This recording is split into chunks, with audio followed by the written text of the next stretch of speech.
honorable jury, chers collègues, chers étudiants, permettez-moi tout d'abord de remercier les membres du jury d'avoir accepté de lire et évaluer mon dossier.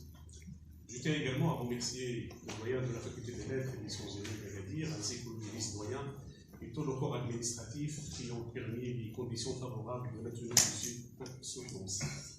C'est vrai, c'est un peu difficile qu'un chercheur fasse de son parcours un sujet de réflexion, mais puisque la tradition l'impose, je vais essayer de faire cet exercice avec toutes les complications que ça impose.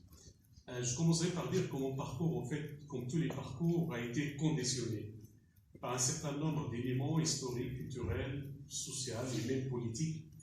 Et je commence par dire que je suis né à Taras,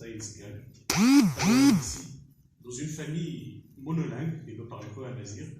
Et le premier contact avec la langue arabe, c'était à l'école, à l'âge de 7 ans. Et le premier contact avec le français, c'était aussi à l'école, après 2 ans.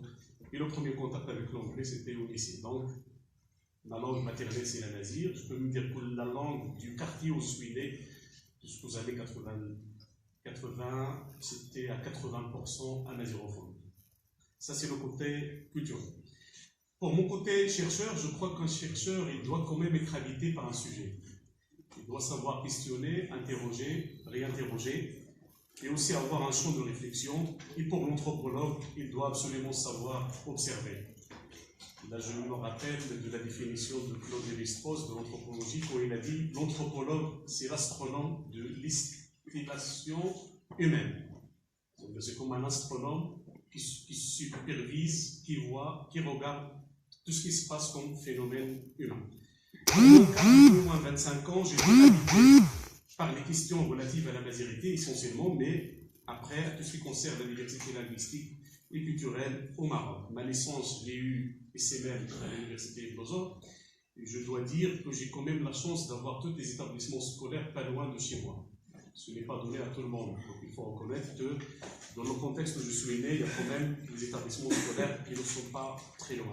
Donc j'ai eu ma licence et c'est même à la faculté des lettres où j'ai préparé un mémoire de licence justement sur la mazirité, sous un titre de le mouvement national au Maroc et la question amazigh.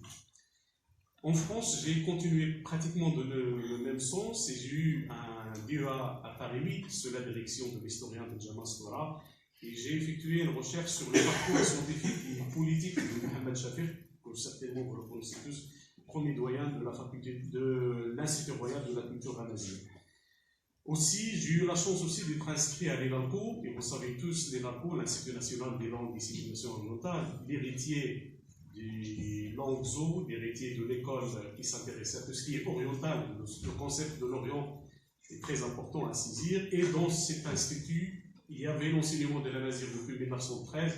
J'ai eu l'occasion d'avoir un diplôme, c'est DUCO, diplôme en études en langue et civilisation orientale, section berbère, parce que c'est le terme qui a été utilisé à l'ENALCO. Et c'est dans cet établissement aussi où j'ai eu l'occasion de rencontrer, de côtoyer un certain nombre de chercheurs qui sont spécialistes de ce domaine de la langue et de la culture amazigh. Je sais que Salim Chaker, Abdullah Bonfour, Arali Zakara, Saïd Douman, Kamal Zalal et d'autres. Après, j'ai eu mon doctorat à l'EHESS sous la direction de Tassadid Yassine sur un sujet qui est les représentations, images et représentations des berbères du Maroc de les sources coloniales françaises. Je l'ai soutenu en 2012. Alors je retourne chez moi, justement à Agadir, et je ne peux pas cacher ma joie d'être accepté ou affecté ici même dans la fac où j'ai passé au moins, on va dire, 6 ans, 7 ans, jusqu'à 8 ans. Et c'est pour ça, mon retour n'était pas un retour après une rupture, c'était en quelque sorte une continuité, à tel point que quand je marche dans cette faculté, il y a les murs qui me parlent. Je vois moi-même dans des ruelles, dans des départements, etc. Donc je considère qu'il y a une certaine continuité au moins de l'espace, avec une autre vision des choses, avec un encadrement académique beaucoup plus soutenu pour voir les mêmes questions qui étaient posées auparavant, mais que je commence à poser autrement. Bien sûr, je suis enseignant au département des études amazigh où j'ai enseigné introduction aux sciences sociales, l'anthropologie sociale et l'anthropologie culturelle. J'ai eu aussi l'occasion et la chance d'assurer quelques cours au département de sociologie, où j'ai enseigné l'anthropologie culturelle et aussi la sociologie des religions.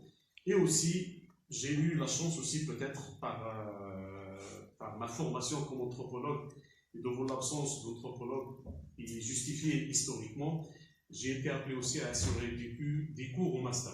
Donc le premier, bien sûr, c'était le master des études d'Al-Nazir, et je remercie M. Talmansour qui m'a intégré dans l'équipe pédagogique de ce master. Aussi sociologie de développement, je remercie M. Merdin.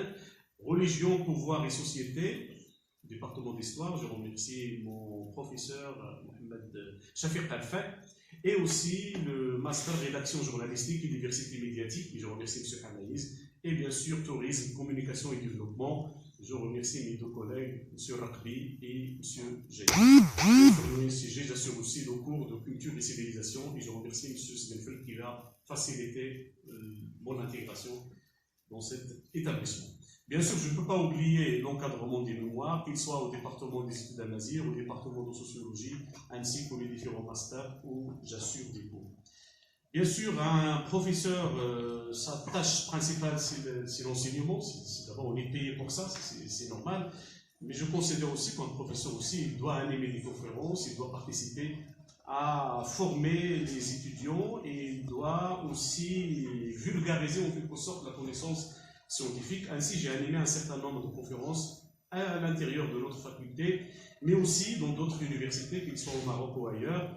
Au Maroc, je ne vais pas citer les universités, pratiquement la majorité, mais ailleurs, l'Algérie, la Tunisie, l'Espagne, la France, la Belgique et l'Italie. J'ai aussi contribué à l'organisation d'un certain nombre de colloques à contenu scientifique, et je cite deux, le Forum international des études universitaires à Nazir, qui était le premier de son genre à Tiznik, et aussi, en tant que président de l'université d'été, les colloques organisés par cette association. Ce sont des colloques à une portée universitaire et académique très importante. Et je crois que la semaine de l'anthropologie reste quand même un événement et une activité phare qui est devenue, après 4 ans d'existence, une date importante dans l'agenda scientifique de notre faculté des lettres. Et cette idée a été venue après une discussion avec Tassaïd Yassine, mon ex-directrice de thèse, et avec la collaboration de l'OHOSS, de l'Institut Royal de la Culture Al-Nazir, du Centre Jacques Berck, et dernièrement, on a signé une convention avec une université mexicaine qui sera collaboratrice dans les prochaines éditions. Alors, l'objectif de cette semaine d'anthropologie, c'était juste de se familiariser avec le discours anthropologique. On sait bien que l'histoire de l'anthropologie au Maroc, elle est aussi conditionnée. On peut dire qu'elle a été taxée à un certain moment d'être science coloniale. D'ailleurs, et c'est à cause de ça qu'on n'a pas un département d'anthropologie au Maroc.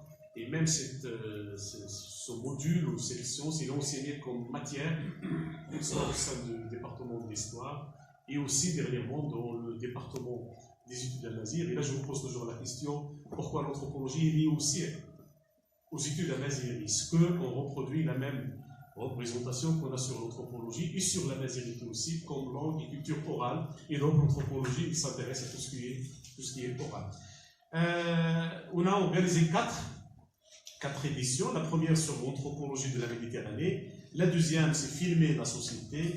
La troisième, autour du sacré en Afrique du Nord. Et la quatrième, de l'indigénat à l'autochtonie. Et on est en train de préparer la 5e édition dans le labo à qui j'ai l'honneur d'y appartenir, le LCI, langue, littérature, culture et identité. Dans mon parcours, je peux quand même voir qu'il y a une certaine continuité, mais avec une évolution. Je suis passé de l'histoire, c'est ma formation initiale, au sein du département de géographie et histoire, à l'anthropologie historique à Paris, parce que ma découverte et mon premier contact avec l'anthropologie, il faut le dire, c'était à Paris. Moi-même, j'étais peut-être un objet anthropologique en tant qu'immigré, en tant qu'étudiant, qui avait plusieurs identités. Je me considère comme un Nazir, mais j'ai été vu comme arabe chez les Français, j'ai été vu aussi comme musulman parce que je suis venu du Maroc. Quelquefois, il y a le nationalisme marocain qui sort à côté de l'Algérien et des Tunisiens, etc. Donc, quand on est immigré, on se retrouve devant d'autres identités revendiquées ou attribuées. Donc, en France, Pierre Vermeuren, qui était dans le jury de ma soutenance a bien qualifié ma thèse de modèle de l'anthropologie historique. Je suis passé de l'histoire à l'anthropologie historique, et après mon retour au Maroc, j'ai senti que je fais des recherches sur des sujets qui sont plus liés à la ville qu'au rural. Alors le choix des thèmes qui ont attiré mon attention depuis mon intégration de la faculté des lettres d'Agadir est justifié, même si il ne constitue pas d'une façon directe la suite de mon sujet traité dans la thèse. Mais quand même, il faut dire que ma thèse m'a permis de comprendre l'impact de la présence du protectorat au Maroc sur l'évolution de la société marocaine, mais aussi sur l'évolution des sociétés al-Nazir un peu partout en Afrique du Nord. Le développement de l'urbanisation en fait partie. J'ai pris la région de Souss comme exemple et terrain de recherche, et surtout le grand territoire qui dépasse largement la région administrative appelée Souss-Massa, pour une région que j'appellerais le Souss linguistique. Ça peut provoquer un débat. Qu'est-ce que je veux dire par le Souss linguistique? C'est l'équivalent en quelque sorte d'un territoire continu où les gens parlent tachnahite, où ils comprennent au moins tachnahite. Donc ils consomment toute la production culturelle qui est produite dans la variante tachnahite. Et d'une façon beaucoup plus précise, c'est le grand centre d'Agadir et ses alentours. Et là, je vous invite à voir cette carte, peut-être que ça va nous permettre, bon, c'est la carte du Maroc avec ses 12 régions. C'est la région Souss-Massa. Et c'est une carte que j'ai élaborée moi-même pour montrer un petit peu le territoire où les gens parlent tachnahite et qui s'élargit jusqu'à une partie où on parle tamazight, mais on consomme la production culturelle en tachnahite. Les films, par exemple, ils sont consommés dans ces territoires, la musique, Dabara, Tezazar, Oudem et autres pratiques.